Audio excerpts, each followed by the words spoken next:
is up, guys? Welcome to Superhero Sitdown, episode 21. Today, I sit down with someone who's very connected to the Marvel Cinematic Universe, as well as the film industry in general. Here to give us some behind-the-scenes stories that have never been told before. Please give a warm welcome to actor and stunt double for Captain America, Thor, and so many more, Bobby Holland Hanton. Welcome, Bobby. Hey, buddy. How are you? Thanks for having me. From sunny England. Hello, everyone. Welcome, brother. It's such an honor to have you on this podcast. You're such an experienced individual within the film industry. You have so many connections working with Marvel and working on the movies that we're all such big fans of. So it's yes, true. Man, I have. I've been working a part of, with the Marvel's, cinematic universe now since Captain America, the first Avenger in 2011.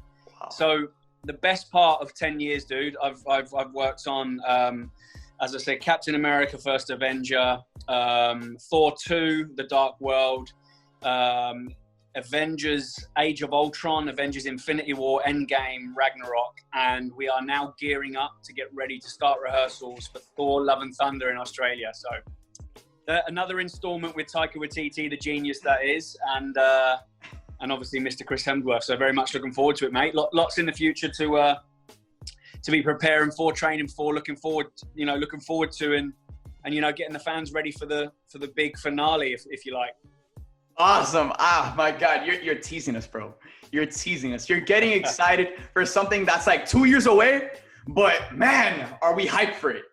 It's Thor Love and Thunder is going to be massive. We are all so excited for it. But before we get to talking about Thor Love and Thunder, I want to take a little rewind, go back to the beginning of your journey when working with the Marvel Cinematic Universe. What was it like working on film like Captain America, the First Avenger? Like when you got that call, like, bro, you're going to be stunt doubling for Captain America. What was your reaction? Well, listen, do you know what happened? I was actually in New Orleans stunt doubling for Ryan Reynolds on Green Lantern.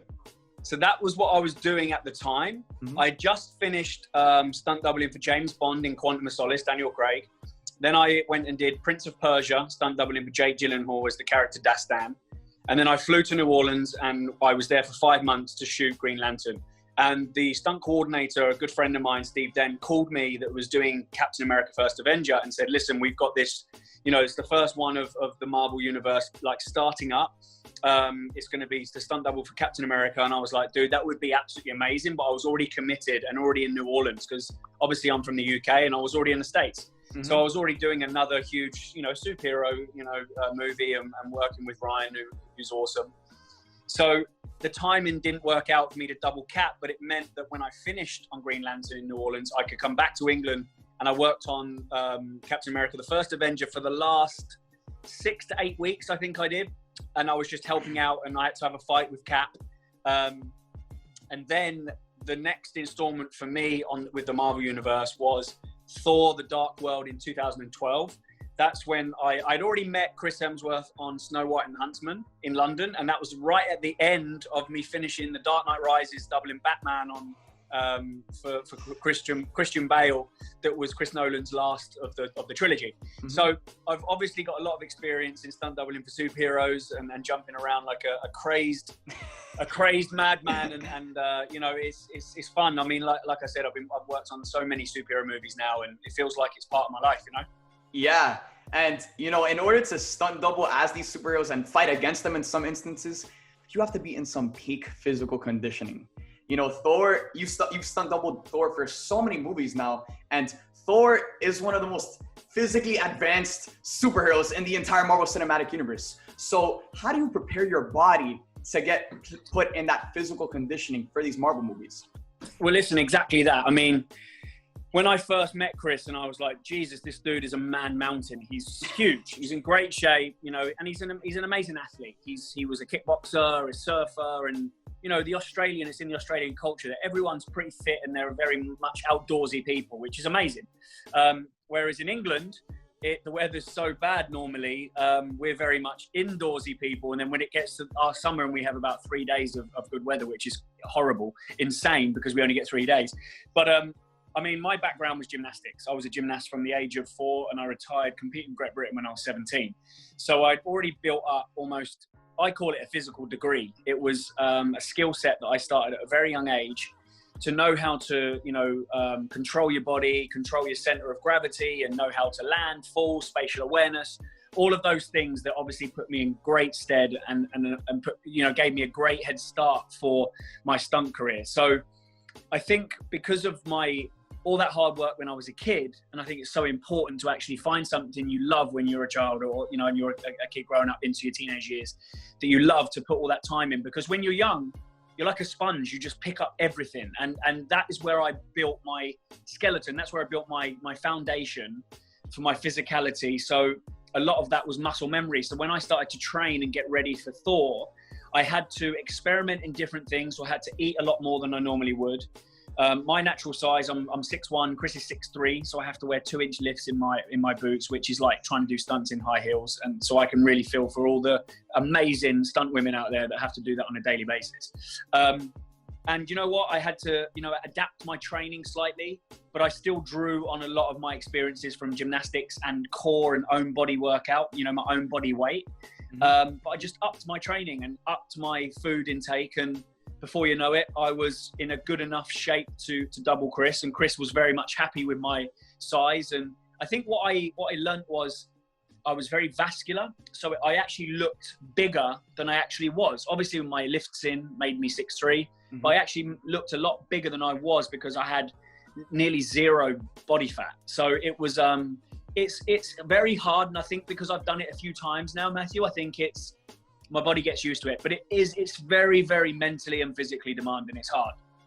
Yeah, I mean, it sounds physically demanding.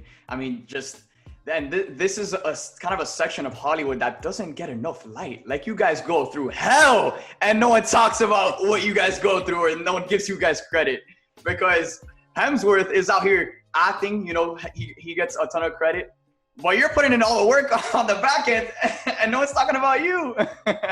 No, listen, man.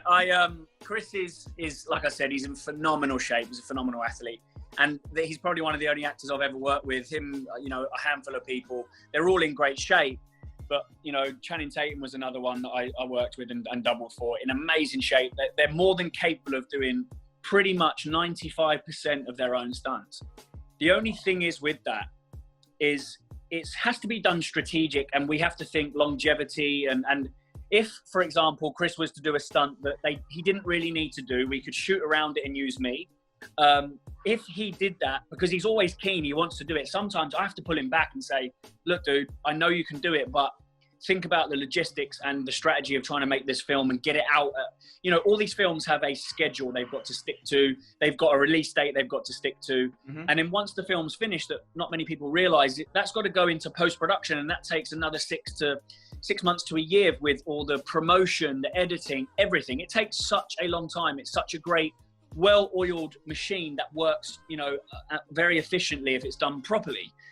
If Chris was to do something he didn't need to do and he picked up an injury and it meant we couldn't shoot for 3 or 4 months, obviously that would be a major injury to have, 3 or 4 months off, but that would then push shooting back. So then all the fans would say, we can't wait for the release of Thor. Holy crap, we're not going to see it now for another year on top of that.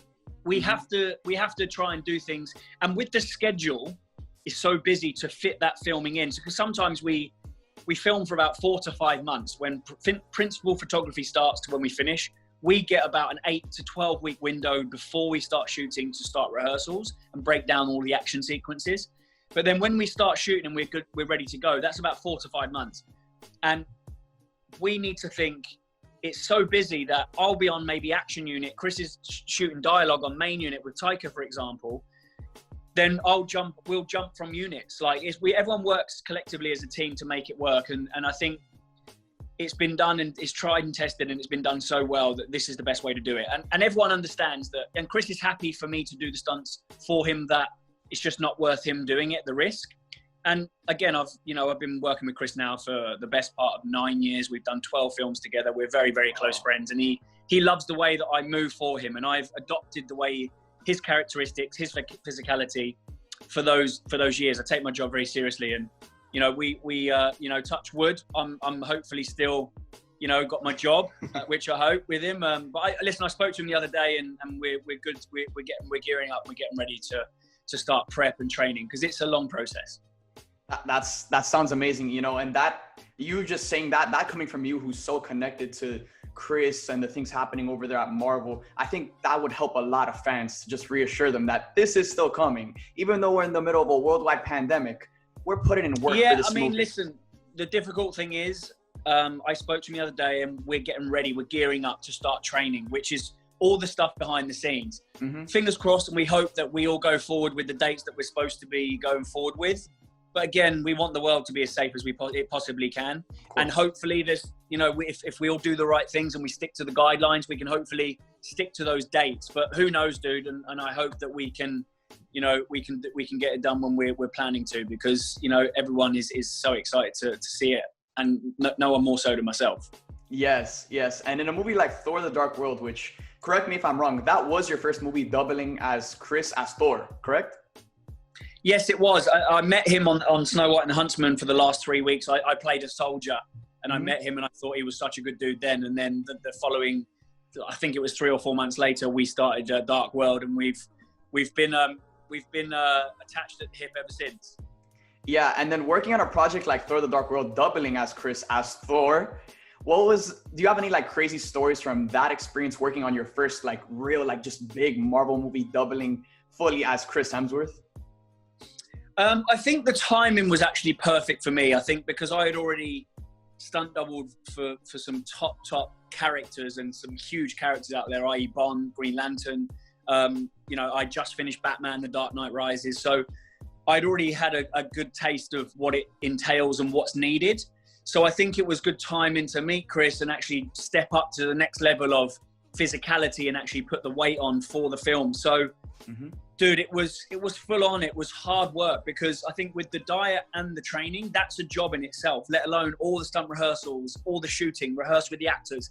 It was a very busy schedule. Sometimes I was leaving my house at 5 a.m. in the morning and I was getting home at 8 or 9 o'clock at night, and then start all over again 6 days a week.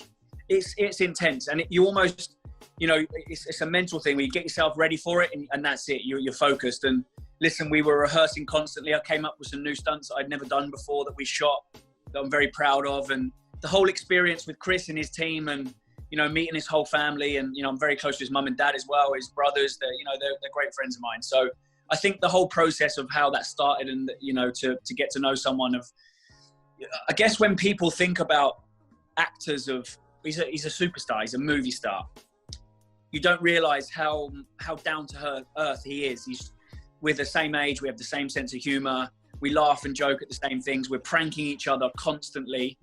It's just lovely he's so grounded. You speak to all of his friends and family, he's always been exactly the same since he was a boy. So yeah, I mean, I think that's why our relationship's lasted as long as it has, just because he can put up with me being an idiot sometimes, and I appreciate him being so down to earth, and he's become such a close friend and really looks out for me and helps me throughout my career. So hats off to him, man. He's a legend. And you mentioned, with you guys being so close, pranks, like during your shoots, during these films, do you guys just go on like prank wars? I've seen some things here and there, but how do you describe that back and forth between you and Chris, with you guys being so close? Do you know what, Matt? I think what it is, because he has such a close team around him. You know, his 2 best mates from school, they both work with him, his trainer and his assistant. For example, we were doing Extraction in India, and the long hours, because we had just finished Men in Black International we were in London, Morocco and Italy. We had just finished, and we flew to India literally the day after we finished MIB, and started rehearsal straight away, because the schedule is so tight, and Chris's schedule is so tight. Everyone wants him to work for them. So, you know, it's amazing how busy he is, but we've got to try and work the way we possibly can with such a busy schedule. So we arrived in India, checked our bags into the hotel, and we were straight into rehearsals. And because we were so far away, Chris couldn't take his family, I couldn't take my family. It was just, you basically picked our team up and you dropped us in India, and then we're ready to go for Extraction. And I think it's like lads on tour in a way, like a stupid way of lads just having fun.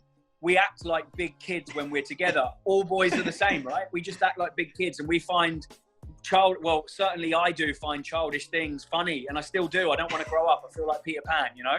So we would hide. we go to the extent of hiding in the cupboard, and I would wait in the cupboard for nigh on half an hour, dude, to wait for Chris to come into the room, and then I would jump out and scare him, or one of the other boys would jump out and scare him, and we'd have our phones ready, and we would always do it. And we constantly do it. I do it to my family. I do it to my wife and my little stepdaughter. And listen, I think it keeps you young by having as much fun as you possibly can, and I don't take myself too seriously. I think life's too short, and I think I think we mess around and we have fun, but we're the best of friends. We do anything for each other, and that's important. You have to find that balance of work, fun, and enjoyment. And unless you're enjoying it, what's the point? And luckily I am, and I'm living a life where I'm loving it, I enjoy it, I love my job, love the friends around me. So may it continue. That's so beautiful. And because you guys are all undergoing, this same just grinding process to get this project done, it can be very stressful, and I'm sure it is very stressful. So for you guys to just go over the top and just be these big kids in the middle of all of this madness, it's inspiring. It's inspiring because we live in a world today where a lot of things can stress us out so easily. I mean, we're going through some of the most unprecedented times in human history, but if we could still find a way to be kids in the middle of all the madness, I think that's a greater lesson that anyone watching this can carry. Dude, and that's exactly, I'd love to, I can't stress enough that you have to have fun at what you're doing. And I promise you will find, if you have fun, you will also see amazing results, because the more you enjoy something, the more you have a passion for it, and the better you're going to be, and the better you're going to produce this, provide what you need to provide. And I live by that, dude, I'm happy to admit that I am a big kid. I've just turned 36. I've got a mind of a 15-year-old. And listen, why not? Like, my wife and my little girl, they say to me, "What are you doing? You're embarrassing."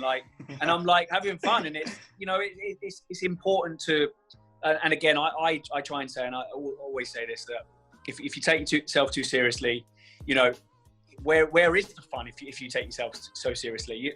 There's a fine line between, knowing when to do it, time and a place, and when something's on and it's serious. And my job as a stunt performer is very serious, so there's very much a time and a place. But I also am known as being a bit of a prankster, and when I know the time's right, then I'll have fun. And listen, like I said before, what's the point of anything if you can't enjoy it? 100%. And then coming off of a film like Thor: The Dark World, you guys hopped into Avengers: Age of Ultron, and with Avengers: Age of Ultron, you yourself made history, brother. You yourself became one of the first stunt doubles to play two different characters in the same movie. In Avengers: Age of Ultron, you played both Captain America and Thor. So my question to you is, which character do you prefer to play?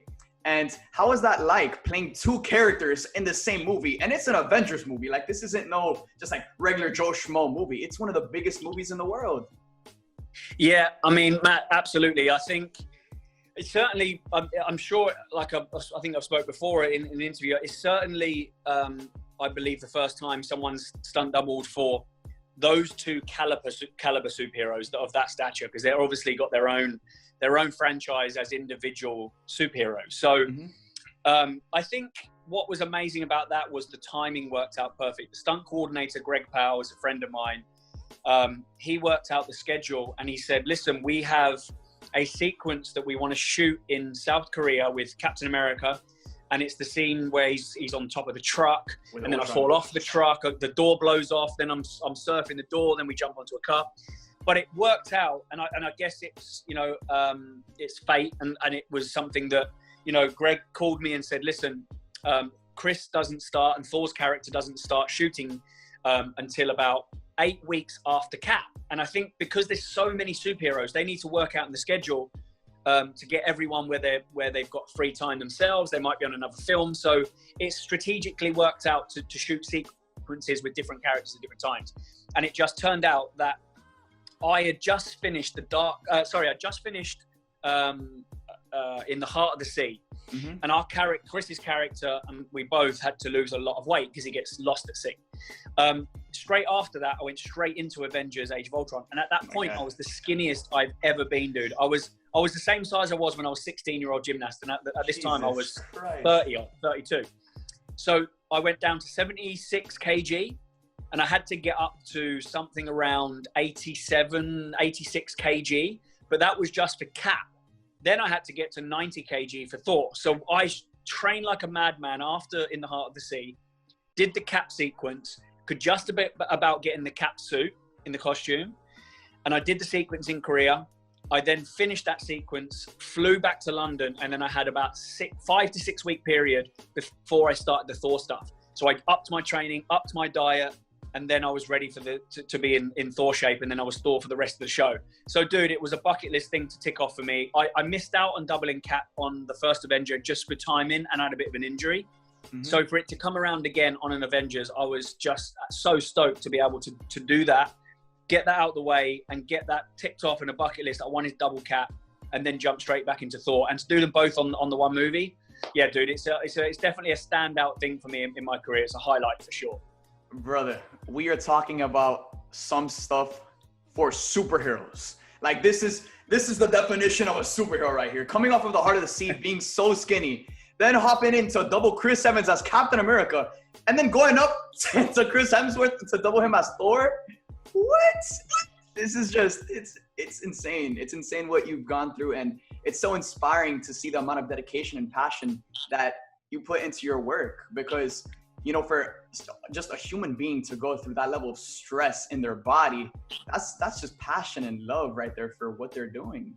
Yeah, and listen, Matthew, it was a challenge, and I think me personally, I have just the same problems as everyone else. I'm just the same as everyone else in that respect, and I think too much. I'm an overthinker, and when that came up, although I was absolutely buzzing to do it, and I had to say yes, I'm in, because I knew deep down that I would pull it out of the bag to be able to do it and work it out and go through that process. But at the same time, there was a lot of fear there, because I was like, holy crap, I've got to get into Cap shape and do that sequence, and then I've got to now get ready within a 5-week period to do the Thor stuff.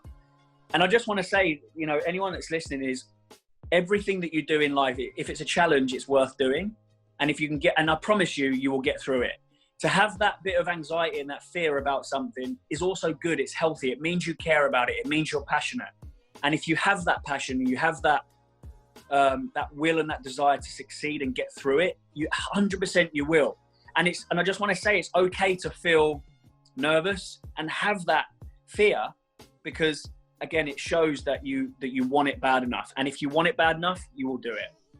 100%. I mean, it's just, that's something we can all take and just apply to our lives, and that's something that'll get us all to the next level towards the lives that we actually desire, towards doing things that we only dream of and making them a reality. So it's inspiring to see the amount of dedication and just the mindset that you have going into projects like this. That's the biggest standout throughout this entire conversation, is just the amount of dedication, passion that you have, because these are tasks that push human beings to their limit. And you tackle them with such fun, like a kid, with such passion, with such hard work and dedication. And these are the principles that superheroes are made out of. So now moving on to a project like Thor Ragnarok, which completely revolutionized the character of Thor. I mean, I'm sure for you as a stunt doubling Thor in the Dark World was a completely different experience than stunt doubling him in Ragnarok. Now you have Taika Waititi taking helm of the Thor franchise. And what was it like having Taika around leading that ship and completely revolutionizing the character of Thor? Oh, dude, it was an absolute game changer. I'll tell you what happened with, I had already seen some of Taika's work, What We Do in the Shadows and Hunt for the Wilder People. And he is a genius. I was going to swear then. He is a genius. And he's as an actor, I worked with him, believe it or not, I worked with him on the Green Lantern. He was Ryan Reynolds' best buddy in the film. So I had already worked with Taika and I met him. And you can tell that his comic timing, and, you know, he's a comic genius. Yeah. So when I think Chris was already a huge fan as well. There was a lot of talk between everyone. They got Taika at the helm.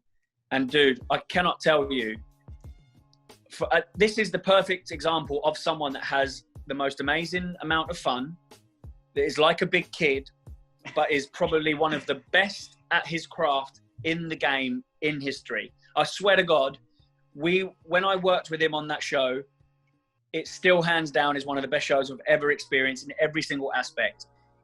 In between takes, sometimes Taika would be singing karaoke in between takes because he gets the whole crew, he uplifts the whole crew, and everyone is stoked, buzzing. Everyone wants to do the best job they can for him. You can tell, you know, he's a genius of what he does. And you watch him and you just learn from someone that's so amazing and inspiring and fun and just uber confident in, but also it's so amazing to watch someone at that level work with something that is, for Taika, we had conversations, you know, we had dinner, and that was his first big break in directing in such a big show. But don't forget, if you look back at his, you know, his catalogue of films that he's already done, he's a directorial genius. Like it was just on a bigger scale budget wise. Yeah. But he applied everything that he had done before to that. And as you can see, as soon as he, you know, Chris started work, they clicked, and he clicked with everyone. Everyone clicked with the whole crew. And every day we'd go into work in the morning, everyone's buzzing and they're like on their toes, ready to go, ready to do the best job that they can for Taika. And that's what he installs in a crew. That he's so infectious, his personality, and so's Chris. And you get those two together, and the whole crew, dude. Kate Blanchett, like Tessa Thompson, everyone, dude. Idris Elba, it was just the most amazing experience. And already you can see. And when we finished that show, halfway through that show, I said to Taika, I was like, dude, you're going to be a superstar. Like, you know, and lo and behold, he's just won an Oscar. You know, he's just banging out amazing film after amazing film. So I can promise everyone that's listening, Love and Thunder will be out of this world. Yes, that's what we want to hear. And guess what? With people like Taika, Chris, just Christian Bale, what? I mean, you worked with Christian on The Dark Knight Rises. First of all, I want to dive deep into what was that like working with Christian Bale on The Dark Knight Rises, and what was your reaction when you found out that he's gonna be the main villain of Thor: Love and Thunder? Dude, again, I've only heard through in media that he's going to be involved. I mean, I haven't heard from anyone else that that's happening. So listen, if it is, please, because as everyone knows, he's another one that's an Oscar winner. He's a phenomenal actor, probably one of the best of our generation. And dude, I've got a great story for you. Like, I had just started Batman, the Dark Knight Rises in London, and we were all there rehearsing. At this point, Christian had not started yet because we were in London rehearsing and breaking down all the action sequences in the script. And my boss on a Thursday night said, okay, everyone's done for the day. We'll see you tomorrow. I was like, okay, cheers, boss. Thank you. And then he goes, oh, actually, sorry, hold on. Saying, oh yeah, Bobby, you're flying to LA tomorrow. You're going to Christian's house and you're going to help teach the fights to Christian, the Batman side, because the fight arranger, Buster Reeves, who was stunt doubling for Bane, Tom Hardy, was teaching Tom. I had to go to LA to teach him, walk him through the fights. And I was like, sorry, what? What am I doing? And he's like, oh, you're going to LA tomorrow to Christian's house, teaching the fights for a week. And I was just like, what the hell? Like, he's one of my favorite actors of all time anyway. I arrive in LA, just buzzing, check into the hotel, have a bit of a nap, get a car, takes me down to his house.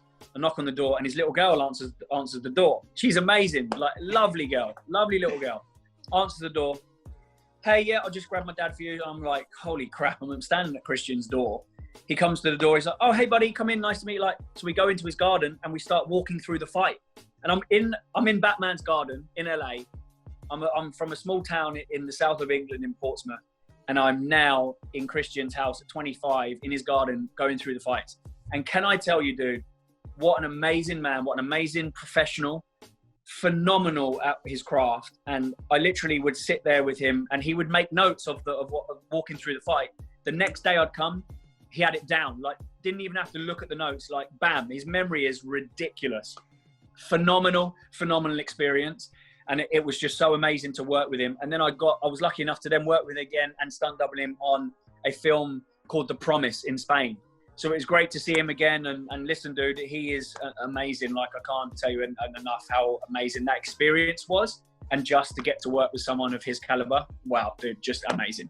Yeah, and I think just him being attached to Thor: Love and Thunder, I think that's one of the things that gets the fans most excited, because we know what Christian Bale brings to the table when he signs on to a project. I mean, coming off of a movie like The Machinist, then doing that, then gaining like literally like 150 pounds for Batman. Christopher Nolan had to tell him to lose weight for Batman, coming off of The Machinist, where he was at like 90 pounds or something like that, something ridiculously low like that. But now that he signed on to Thor: Love and Thunder, he's bringing something that he's bringing the heat. He's bringing everything he has, and we all know what Christian Bale brings when he comes to the table. And I think that's. And dude, imagine following, Kate Blanchett as Hela. She was incredible. She absolutely was incredible. Blew us away. So to compete with that, you've got to get someone of a caliber like Christian Bale involved, because how do you follow Kate Blanchett's performance? Like, she's unreal. So you've got to have someone that's on par, and like, to get Christian,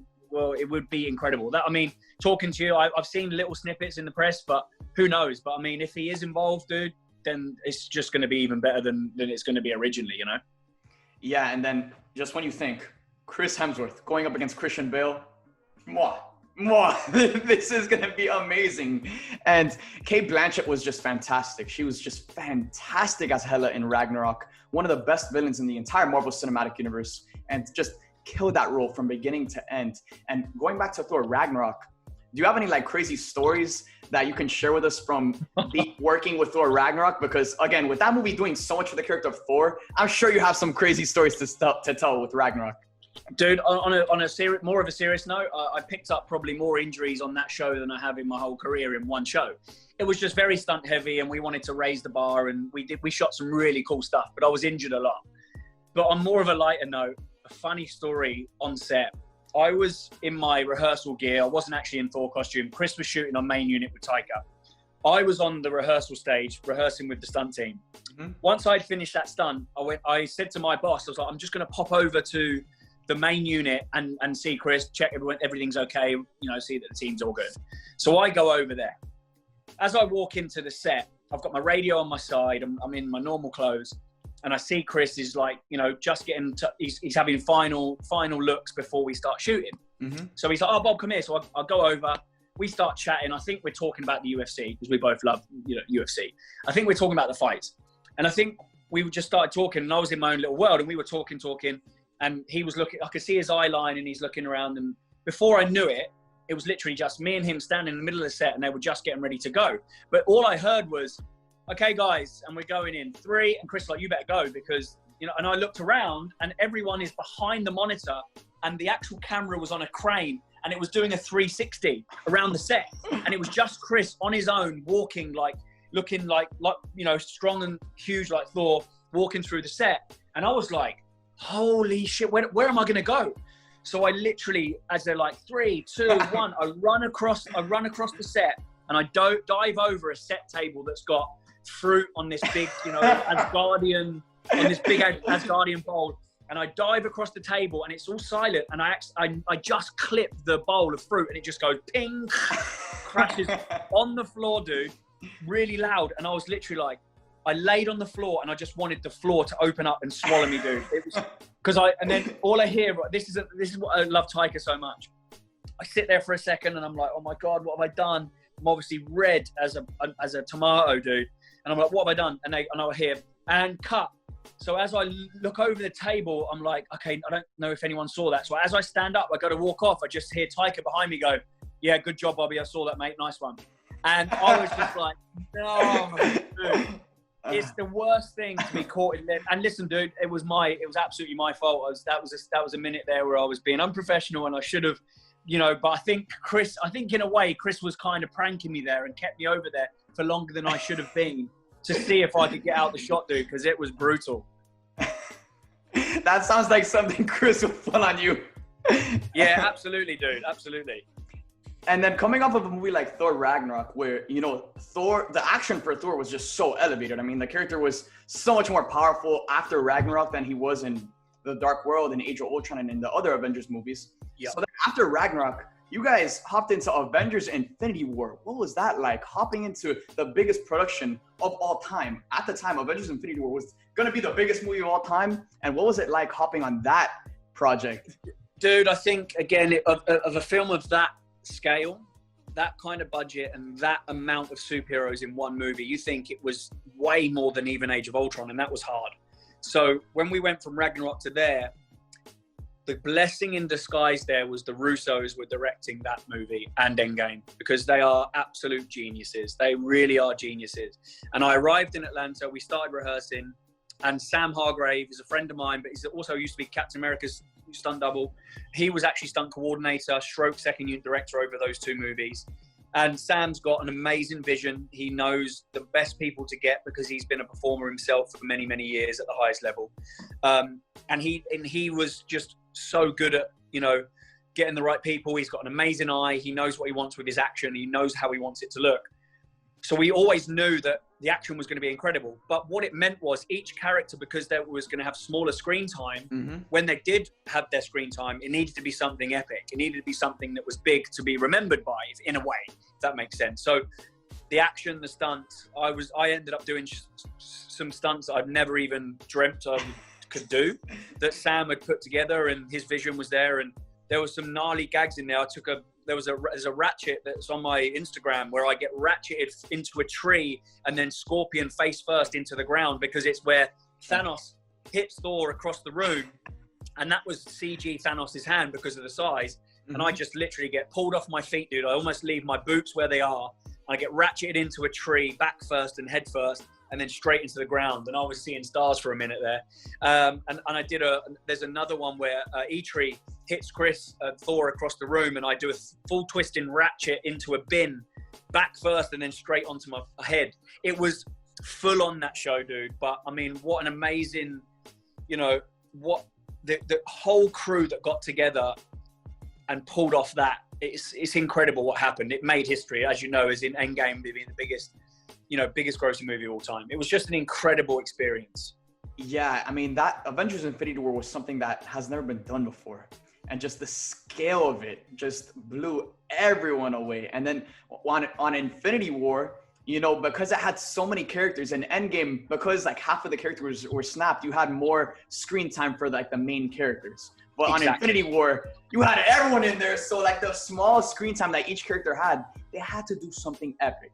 Now, you probably got your butt handed to you, because the film opens up with Thor getting his butt whooped by Thanos. And then later on, he gets kind of bopped by E-Tree when he comes face to face with E-Tree, but followed up by the Bring Me Thanos scene. What was your reaction to, you know, shooting that Bring Me Thanos scene? Because that was something that blew away every single auditorium when that clip was shown on the screen. Oh, dude, listen, we all know, everyone that's listening, everyone out there, we all know how good of an actor Chris is, how good he is at playing Thor. I don't think anyone else in the world could play Thor better than him. And that's the God's honest truth, not just because he's my friend. That's what I honestly believe. And I think he smashed Ragnarok out the park. When we came to Infinity, he then took it to a new level, which was incredible. And he is incredible in it. And then he took it to a new level again in Endgame. The man's a genius at what he does, Chris, and his career is just skyrocketing. As you know, Extraction, biggest movie on Netflix of all time. But going back to that scene, Chris was everyone on the set when we shot it were just like clapping, like, what? People's hairs were standing up on the ends of their arm. Like, it was just an epic scene and shot, and we knew it was going to be huge, and obviously the outcome was incredible. So yeah, I mean, it's so amazing to be a part of something from the beginning to the end on something of that scale. Yeah, and now that I think about it, to see it all come together, because you guys see it behind the scenes, but to see it just all come together when you actually see the film in theaters, what is that like? But that must just be so fulfilling for you, for someone who's worked on the film. It is, dude. It is, you know, because I started out my career doing live shows, live stunt shows, acrobatic, high diving shows. And I think the thing about that, which is great, is the first few shows, it's a huge buzz. Like, you're buzzing performing in front of all these people. But then about 5 or 6 shows in, it's the same thing. You're kind of used to it. And once you've done that show, it's just a memory unless you get someone to film it on their phones. But where you go into stunts in TV and film, once you do something that you're so proud of and it's captured on screen, it's on screen forever. You can always when I'm a granddad, hopefully in years to come, hopefully, I will be able to look back and show my grandchildren and say, look, this is me. This is me doing this. And it's something to be proud of. It's a body of work that I can look back on. And it's something that really does make me feel, you know, fulfilled in my career. And what I do is to have that to go back on, you know, when the career's done, hopefully in a very long time. But when I watch a film for the first time that I've worked on, I watch it in such a different way because I'm just watching for the action. I'm watching it not for what the film is. I'm watching to make sure that I did the best job I could, to make sure that it looks the best. I need to watch it one time and I'll critique everything. That's just the way I've always been. And then when I go back and watch it a second and third time, then I can enjoy it for what it is. Mm-hmm. So when I watched Infinity for the second and third and also Endgame, I was just like goosebumps again, dude. It was something my career again is, I've been so lucky to have worked with some of the most amazing people and to do some of the most amazing jobs. And sometimes because life's so fast paced, you just forget, what you're doing. You're just on to the next thing. Your mind's racing. That's the way life is. So to sit back and watch a film that I've done from a couple of years back and of that scale, mm-hmm. I'm so proud of it, dude. It's just incredible. Yeah, I mean, it's something that blew us all away because the hype, the anticipation and excitement for these movies is already through the roof. But the fact that you guys put together a project that exceeded those expectations is even crazier. It's even crazier. So coming off of a project like Avengers Infinity War, going straight into Endgame, because Infinity War shot and Endgame both shot back to back. What was it like transitioning over from Infinity War over to Endgame? It was the schedule was strategically done with the whole team and the production that made that work. Yeah. And it was hard, dude. Like it was difficult, but everyone managed to pull it out of the bag, like they always do, and every single department, performed beyond their, it was incredible how everyone just came together as a big team to make it work. And I say that as in, it couldn't have been done without a team effort. But I think what was amazing was to go from Infinity, but everything was so secretive. Like, everything was kept secret, and it had to be because no one wanted anything to slip out. So sometimes we were going to work at the end of Infinity, not knowing what we're doing. And then we go into Endgame and we not know what we're doing. But, you find out on the day and you adapt and you work, to keep that secret, and it worked. And that's how it had to be done. But the excitement to start Infinity, but then the excitement to when we finish it, the excitement we know we're going into Endgame. I think when we work on many movies, when you come to the end, everyone's like, oh man, I wish we could continue doing this. We're having a lot of fun. Mm-hmm. It was incredible to do Infinity and go, bam, we're going straight into Endgame because it was back to back. It just kept the ride going for me for the best part of a year. It was 10 months that I was in Atlanta, and yeah, I was stoked, dude. It was brilliant. And then to finish off with Fat Thor, it was incredible, man. Just great comedy, but so difficult to do stunts in that fat suit, dude. Yeah, I was going to ask you about that because, people on the outside think, all right, he's fat. He doesn't have to, go through these grueling workouts. But no, you still have to go through these grueling workouts, keep your body in peak physical condition, and now put a fat suit that weighs, and you sweat a lot in that thing. So what was it like putting on some pounds with that fat suit in Endgame? Dude, me and Chris, we joked about it. We were like, look, for the first time in our careers, hopefully we'll be able to get like fat and just eat pizza and eat ice cream. But it wasn't the case because we literally went straight from Infinity, straight into Endgame, into Fat Thor. So there's no time to get fat. But also, the way that the schedule was, we had to, while we were filming Endgame, we had to do some pickup shots for Infinity when he's ripped Thor. So there was no chance for us to get fat. So I found a new experience of trying to do stunts as a fat guy because I had to put the fat suit on, I had to put my harness on, my stunt pads, the costume, the cape, the wig, the beard. Dude, and we were at the height of the summer in Atlanta in a hot stage. It was so hard, dude. But again, I'm proud to get through it, and I'm proud with the end results. And it was difficult, but it was a challenge that we were all up for, and Chris smashed it out of the park, dude. Yeah, and especially in a movie like Endgame, where he was fat throughout the entirety of the film, he didn't really have any there wasn't really much action in Endgame from the beginning of the film. It really gets intense on that last hour. So what was it like filming that last hour where it's just like the Russo brothers are pulling all of the tricks out of the bag, the Russo brothers, Kevin Feige, everything is getting revealed right now. They're throwing in the entire cast in a single battle. What was that like? Because in that battle, Thor was getting his butt whipped by Thanos. Cap saved him. But then the biggest battle in history came out of nowhere. So what was that like?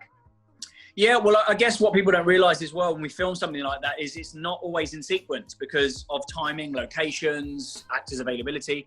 So it's scheduled. So sometimes you'll shoot something towards the end, right at the beginning, and vice versa. So every time that we knew that we were coming to a sequence that was, you know, at the beginning, we knew that was towards the end, it was so exciting because I'd look round and I would be with the other stunt doubles. I'm with Cap. I'm with Iron Man, Thor there, and we're just like, we're fighting Thanos, dude. It's just like, yes, boys, like fist pump, like unbelievable. Such a great experience to have. But I also, after a couple of hours, I'd look up and I'd be like, dude, I am so hot. I feel like I'm going to pass out in this fat suit. Like I'm going to need it. Trying to get a fan on, but like, and then try and do the stunts. Try and articulate your body in a fat suit is nigh on impossible, dude. It's so difficult, frustrating, fun, but well worth it at the end, you know? And then you're looking to your left and your right, and you're seeing Iron Man in like a CGI suit. Spider-Man isn't a CGI suit. You got people all around you wearing CGI suits, and you're just wearing this fat suit with this wig and this suit, and just so many layers. Yeah, dude, some days when I would work with the other stunt doubles and the actors and they'd be in their like VFX suit, whatever it was for that day, I'd just be like, I'm so jealous right now. I'm so jealous right now. Yeah, and then, you know, just concluding it all with Avengers Endgame. I mean, you're just such an experienced stunt double actor, individual.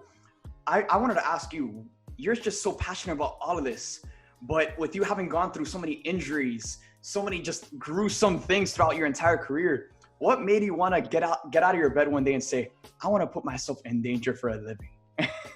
Do you know what, dude? I get asked this question. It's a really good question because when I was growing up as a kid, obviously social media wasn't around, so it wasn't as easy to find out about these things. And I think my main aim and my passion when I was a kid was to go to the Olympics as a gymnast, men's artistic, all six pieces, and I wanted to go to the Olympics. And my hero was a gymnast from the Belarus called Vitaly Sherbo, and that was all I was focused on. But I would grow up watching the Rocky movies.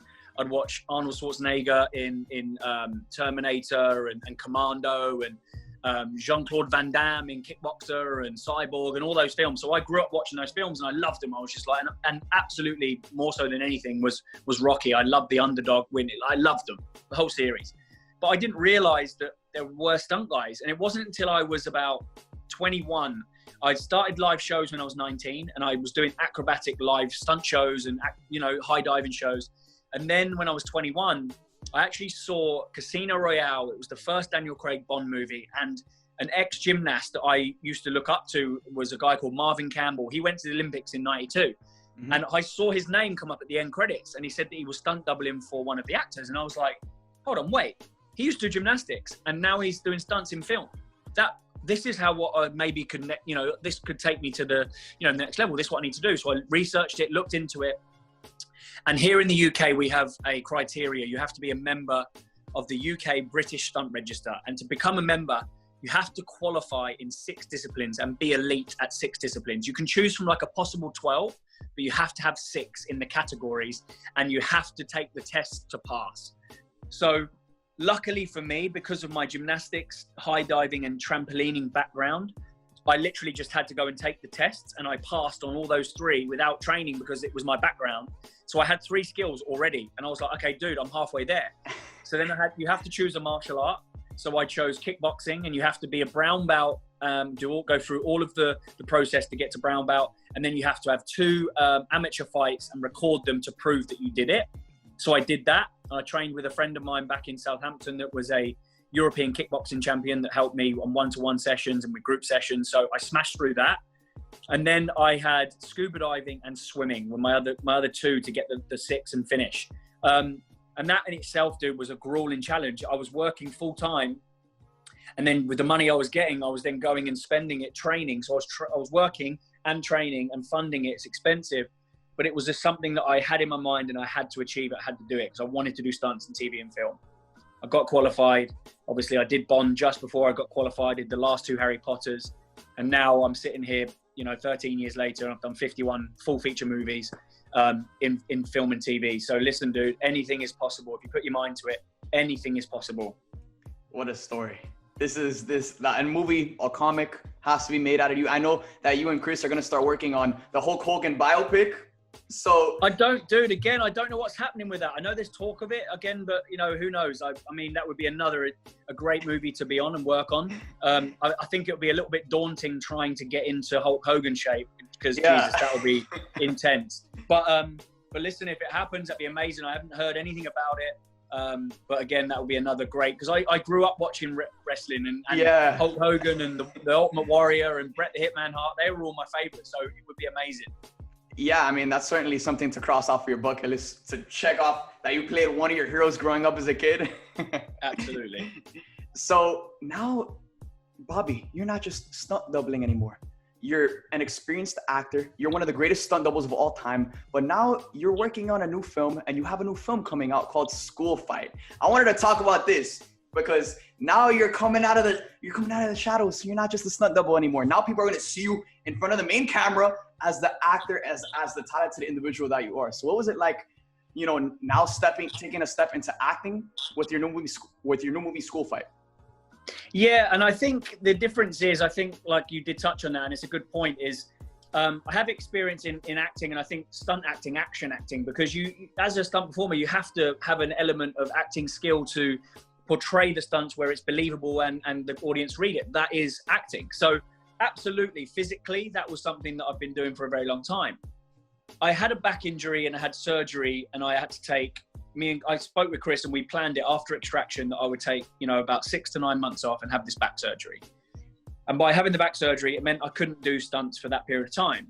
But it came up, and it was a timing thing that was a blessing in disguise again. A very, very good friend of mine, one of my best buddies, Damien Walters. People who's listening will know who he is. He's a YouTube sensation.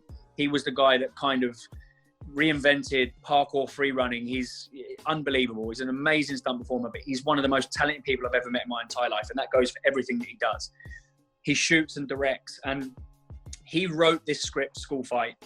And he basically drew on all of his friends, and that's how he wanted it to be. Like it's an exaggeration of what really happened to him when he was younger growing up, but also what we would do as kids, and we've all done this, is if you would have a fight at school, you'd tell your friends, but you'd exaggerate the story. And we've all done it. Growing up as kids, you always exaggerate what really happened. So Damien took a take on this and thought this could be a real fun and funny experience to write a action comedy script, with Greg Townley, who's the lead. He plays the character Leo. He used to be a world champion tumbler, and he was one of Damien's proteges. Myself playing the bad guy, and we've also got another stunt guy, very experienced stunt guy, called Paul Lowe. And then we've got Pasha the Boss. Everyone will know Pasha the Boss. He's the best free runner parkour guy out there, Red Bull athlete. And we've got another actor called Tyler, who make up the 4 lead actors, and then I'm the bad guy. And when I read the script, I was laughing out loud because Damien just drew on his experiences and exaggerated them. And we knew that hopefully, as a collective group of top stunt performers, that we should be able to do the action to some good standard, right? That's what we've been doing for many years. But what was new for us was to actually speak on camera and comedy, which is probably the hardest skill of acting to execute. But what we thought was, let's go and shoot a movie. Damien wrote it. He's going to direct it. He's producing it. He called on favors from everyone. And it was a passion project for us. It was something for me to take my mind off the recovery when I was having downtime with the back, and try something new and try a passion project that I've never done before. I've always loved acting, and, looking at, Chris Nolan's one of my favorite actors of all time, Quentin Tarantino, Taika Waititi now. Watching, Daniel Day-Lewis is my hero. He's the best actor out there ever. So it was something that I was like, I want to try something. It's a new challenge, and I've challenged myself my whole life, and it hasn't gone that badly. So why not challenge myself at this?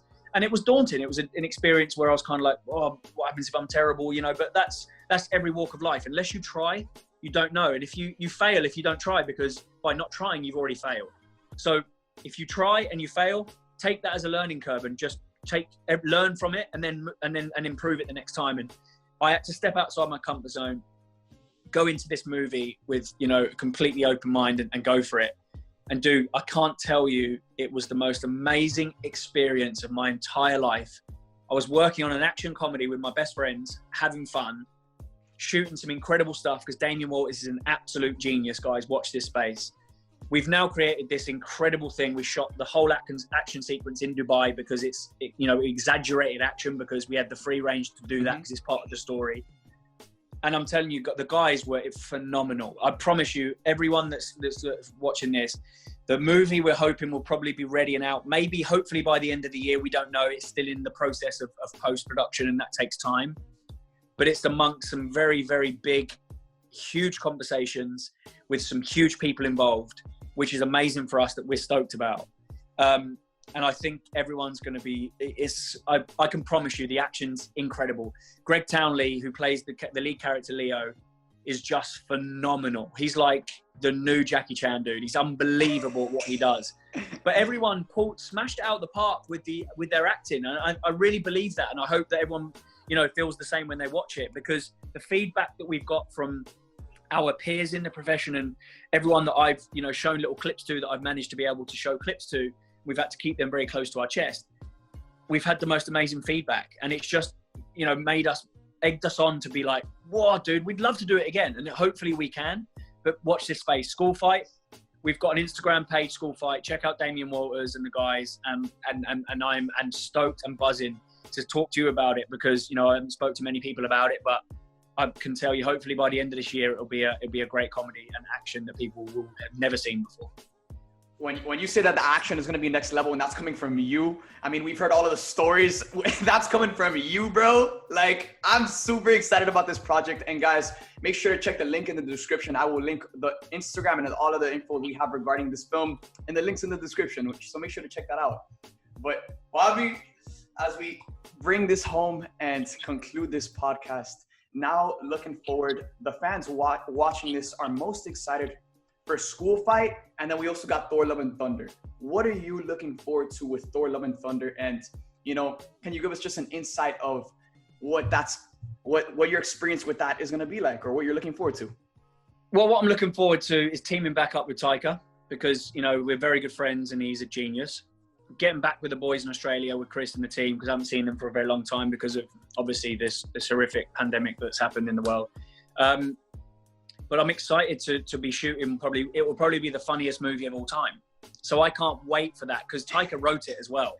Yeah. So, I mean, watch this space. I mean, I'm just buzzing to see what the next installment from Ragnarok will be, because I know how good it will be. So I'm just so excited, dude. Yeah, I mean, Taika has gone on to say that this is the most over-the-top Marvel movie Marvel's ever made. So with Taika at the helm of it, we are in good hands. Is there anything that they have told you about it? Because I know Marvel likes to keep everything kind of under wraps. Dude, I've heard nothing. We were supposed to start a long time ago, but obviously because of COVID, it got pushed, and I think everything's been pushed. So I still haven't heard a start date or anything. So, fingers crossed it goes ahead when it's supposed to. But yeah, hopefully it will be sooner rather than later. Awesome, brother. Well, Bobby, do you have any final remarks before we close out today's podcast?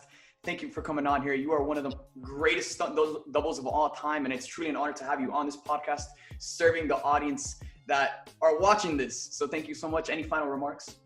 Thank you, dude. Listen, it's been an absolute pleasure. It's lovely to meet you, dude. Thanks for having me on. Hopefully we get to do this again soon. Yes. And next time, hopefully, I'll be having my own podcast and we'll be able to interview you, dude. But keep smashing it. You obviously are, and you're a legend, dude. It's so nice to meet you.